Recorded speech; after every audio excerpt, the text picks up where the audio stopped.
your opinion, how do you feel the initiative taken by NCDEX in accrediting the refineries, doing the financial due diligence, doing the technical due diligence, would it help India in rediscovering its own gold? What is your opinion? Look, definitely. I think what you've seen in India over the last 2 years has been a proliferation of gold refineries.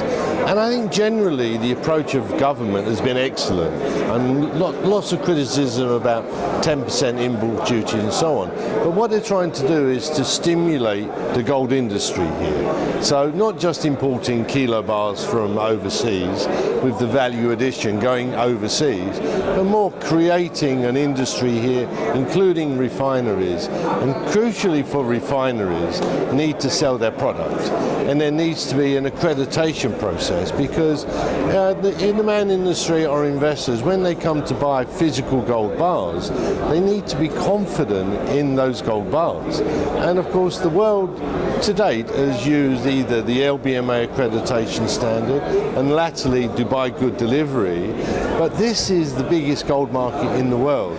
And it makes no sense not to have your own accreditation process, your own standards. I mean, this is a world-class growing economy. And I'm a big fan. I'm now working for Zee Gold DMCC in Dubai as their chief executive. So I'm involved in the India story personally. And I think what you've done at NCDEX to actually look at the local refineries, apply world-class accreditation standards to those refineries and approve them, then it really sets the benchmark for the rest of the refining industry in India. And as I said in the conference, I do believe that others should follow your lead. I really do. Look, there are obviously competing exchanges, but generally across India there should be an Indian good delivery standard. You set your own standards, you set the benchmarks, and you go through the approval process. You don't need a third party giving you that accreditation from elsewhere. You know, do it yourself. I would encourage you to work closely with people like LBMA and DMCC with Dubai Good Delivery, and then create your own list. So really internally, NCDEX, fantastic, really congratulations. I'd like to see you looking at all of the 14 and making your decision based on objective criteria. You know, is there due diligence? Is there responsible supply chain? Is the refinery financially strong? Are their procedures correct?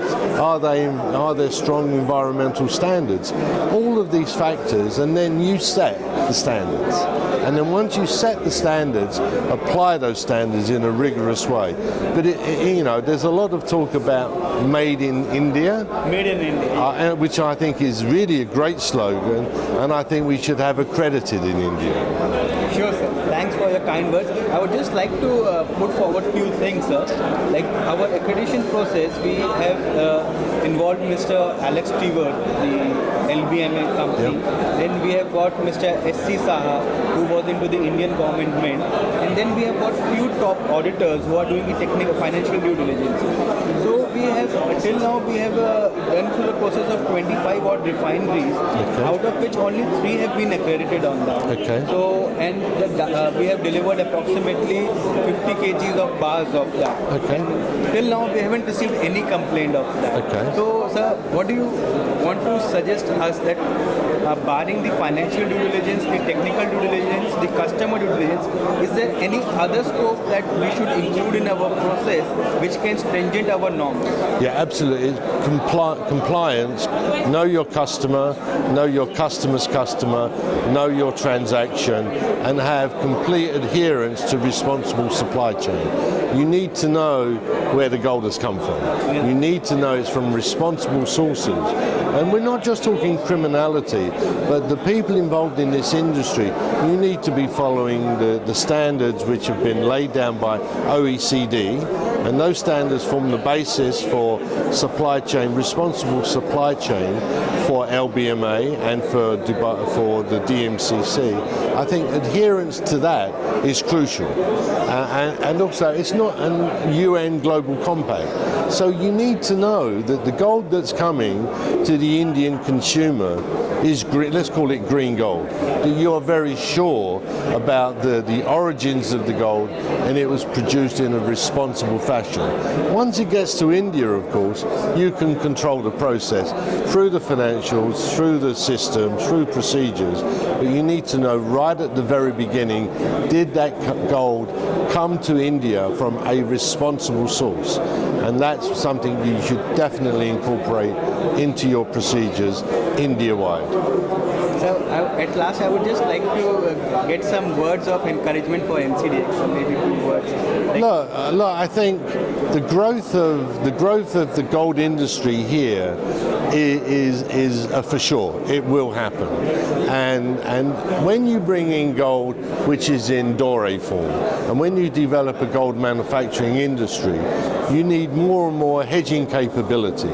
And the hedging capability locally, not in overseas markets. And so I think the growth of the market would certainly encourage exchanges like NCDEX. I think you can look forward to growing volumes because the real industry needs to eliminate its exposure to the price. Because the gold refinery's job and jewelry manufacturer's job is to take the gold and make some money from that, not to speculate on the price. So if you buy the gold in, you have to hedge. And so as the market grows, NCDEX trading volumes will grow, and you have a very strong management. You know, I have a great respect for you, and I think the prospects for the exchange are very good. Sure, sir. Thanks for your kind words and thanks, sir. You're welcome. Thanks for it. Sohan, please help us. Please. Okay.